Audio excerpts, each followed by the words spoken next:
Bismillahirrahmanirrahim. Assalamualaikum warahmatullahi wabarakatuh. Alhamdulillahirabbil alamin. Wassalatu wassalamu ala asrafil anbiya'i wal mursalin wa ala ahlihi wa sahbihi ajmain amma ba'd. Alhamdulillah, pada kesempatan kali ini kita masih bisa melanjutkan pembahasan kita walaupun melalui video online seperti ini. Meskipun saat ini masih belum memperbolehkan kita untuk bertemu secara langsung, tetapi hal tersebut bukanlah halangan untuk kita memperoleh ilmu. Nah, sebelum saya sampaikan materi untuk hari ini, jangan lupa untuk mengisi absensi Google Form, dan kemudian untuk ebook pelajaran kali ini telah saya share linknya melalui WA Group, serta setelah pertemuan ini dimohon kepada seluruh siswa untuk mengerjakan kuis yang nantinya akan saya kirimkan melalui WA Group. Nah, pembahasan kali ini kita akan membahas tentang dinasti Ayyubiyah. Sebelumnya, ada yang pernah tahu sejarah tentang dinasti Ayyubiyah? Nah, jadi dinasti Ayyubiyah adalah sebuah dinasti yang besar yang berbentuk sebuah kerajaan. Kemudian berkuasa di Timur Tengah antara abad ke-12 sampai ke-13. Namun daulah ini mungkin asing bagi kita umat Islam, bahkan nama daulah ini kalah tenar dibandingkan sultan mereka sendiri. Dinasti Ayyubiyah sejak awal hingga akhir adalah dinasti yang penakluk dalam jihad. Pendiri sekaligus pertamanya adalah Salahuddin al-Ayyubi. Pasti semuanya sudah pernah mendengarnya. Dan penguasa terakhirnya adalah Turaisyah. Sultan dari kerajaan ini sangat berperan dalam upaya mematangkan gempuran musuh dalam perang salib. Andai saja tidak ada dinasti Ayyubiyah yang menghalau gempuran Kristen di Eropa, Islam pasti sudah tercabut dari bumi Syam. Kemudian begitu juga dengan keluarga Zanki yang menjadi guru pertama dalam mengusir perang salib. Nah, kemudian Salahuddin menunjukkan eksistensinya sebagai sultan sekaligus penakluk yang cakap hingga dapat mendirikan dinastinya sendiri. Kemudian ada latar belakang berdirinya dinasti Ayyubiyah. Ayyubiyah berasal dari keturunan Kurdi dari Azerbaijan yang melakukan migrasi ke Irak. Pendiri pemerintah ini adalah Salahuddin al-Ayyubi. Ia lahir di Turki, di Tikrit 532 Hijriah atau 1137 sebelum Masehi, dan meninggal pada tahun 589 Hijriah atau 1193 Masehi. Ia dikenal sebagai seorang sultan yang adil, toleran, pemurah, zuhud, dan memiliki sifat qanaah. Ayahnya, Najmuddin Ayyub, adalah gubernur Tikrit yang kemudian pindah ke Mosul lalu ke Damaskus. Setelah itu, Najmuddin dan saudaranya As-Saduddin Syirkuh menjadi Panglima Nuruddin Mahmud atau dikenal dengan Nuruddin Zangi di Mesir. Nah, kemudian penaklukan dinasti Fatimiyah.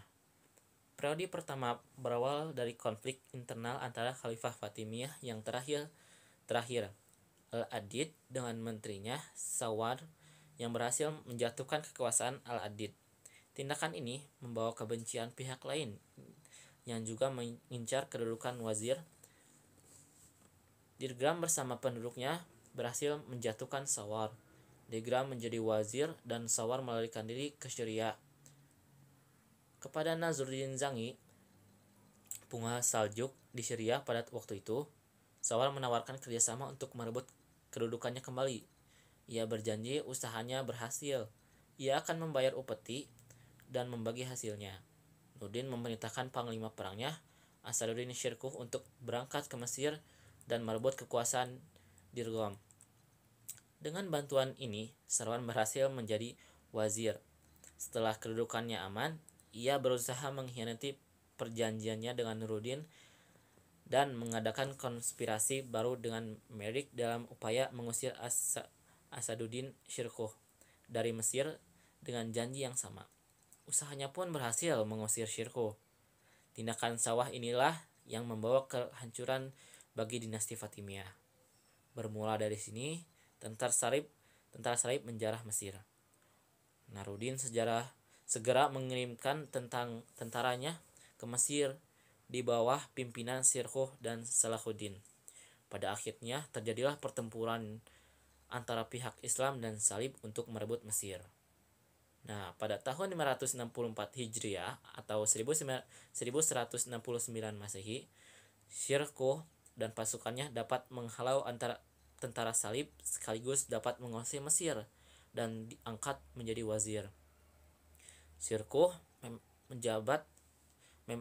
memegang jabatan hanya selama 2 bulan karena meninggal dunia dan jabatannya digantikan oleh keponakannya yaitu Salahuddin Alayubi.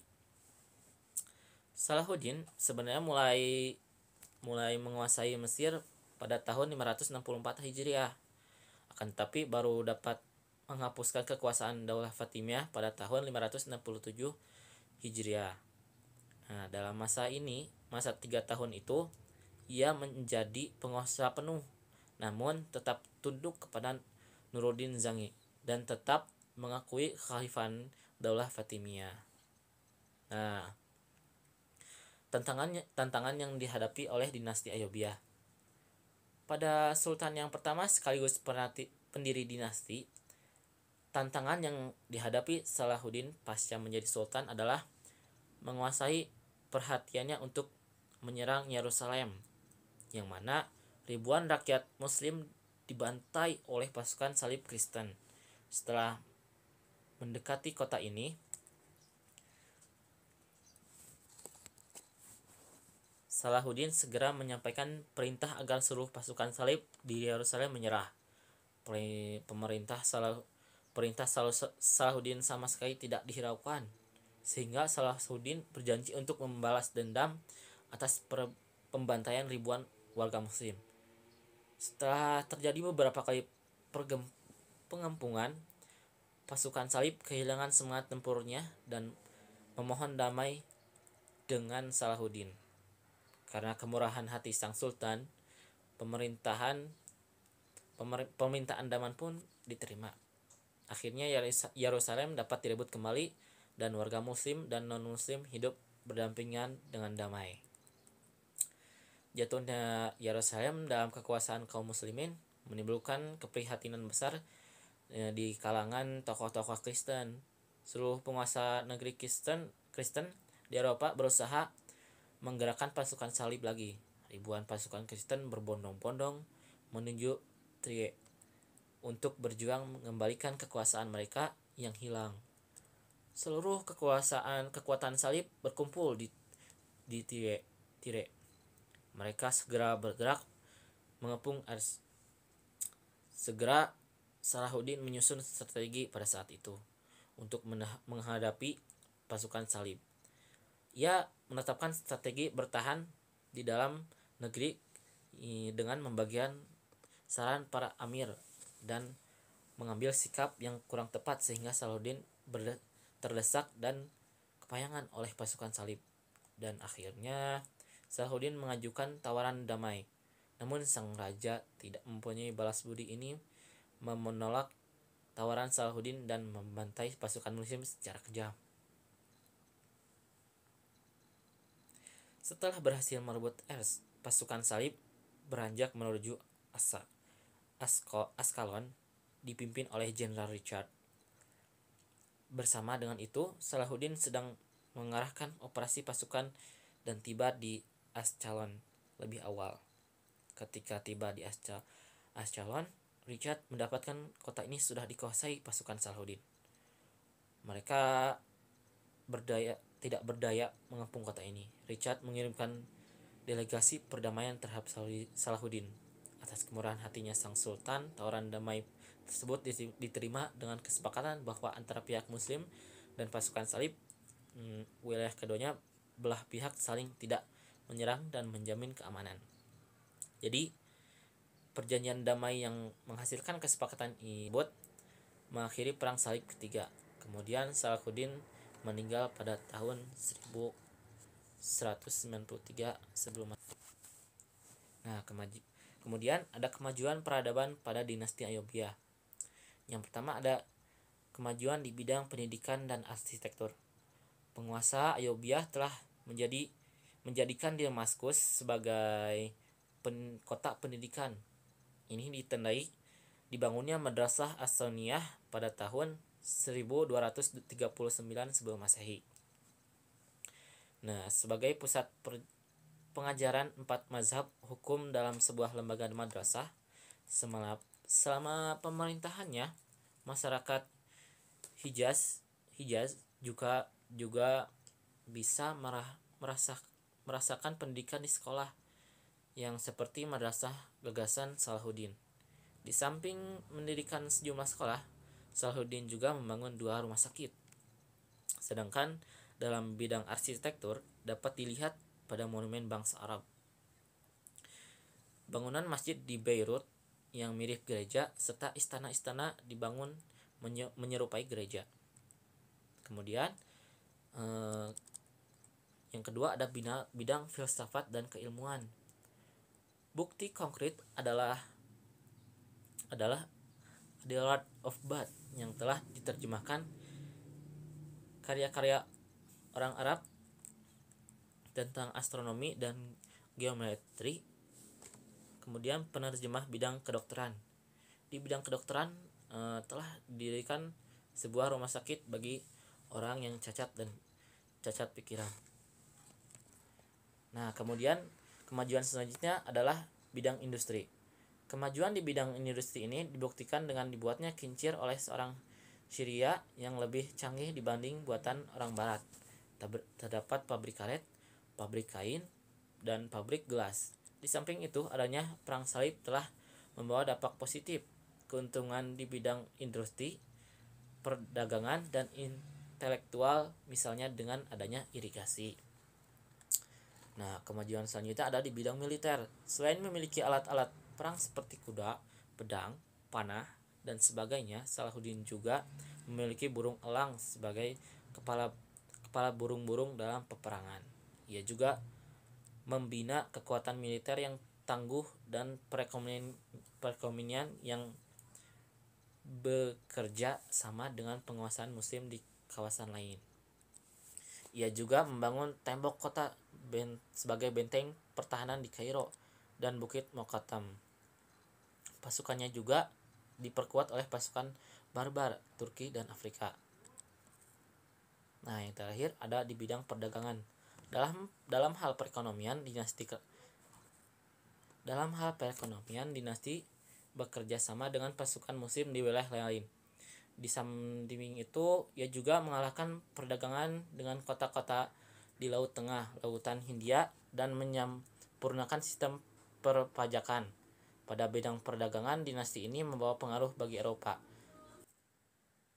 Dan di Eropa terdapat perpandangan arsitektur dan industri.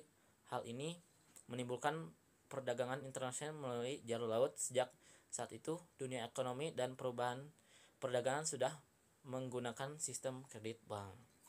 Dan yang terakhir adalah kemunduran dinasti Ayyubiyah. Setelah Kamil meninggal pada tahun 635 Hijriah, dinasti Ayyubiyah terkoyak oleh pertentangan internal. Serangan salib ke-6 dapat diatasi dan pimpinannya, Raja Prancis Louis tertangkap. Namun setelah meninggalnya As-Salih, pasukan budak Bahri Turki merebut kekuasaan di Mesir dan menjadikan pimpinan mereka Aibak mula-mula sebagai Atabeg dan kemudian sebagai sultan pada tahun 643 Hijriah.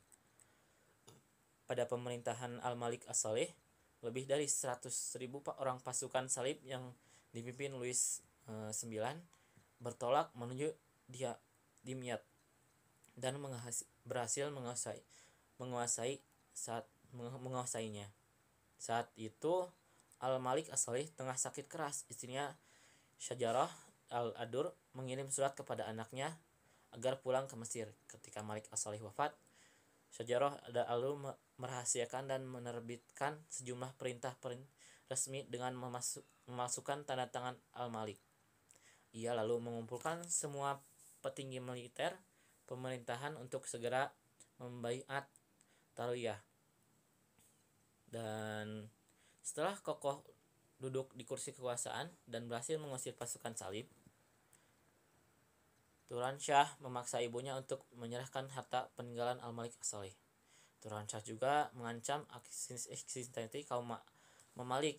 Ini membuat kaum Mamalik marah besar dan membunuh setelah 7 tahun menjabat. Mereka lalu menunjuk Sajarah Al-Adur setelah ia mengundurkan diri secara sukarela, namun kaum Malik sepakat mengangkat Asyaraf Musa sebagai pengganti baru. Nah, waktu itu Asyaraf masih berumur 8 tahun. Oleh karena itu, mereka menunjuk Izzuddin Aibak al-Turkiyah menjadi wakil Asyaraf untuk menjalankan urusan pemerintahan. Pada kemudian hari, Izzuddin Aibak menikahi Sajarah dan tak lama Izumi Aibak menggulingkan al-Ashraf dan merebut kekuasaan pusat. Dengan demikian, berakhir era dinasti Ayyubiyah di Mesir.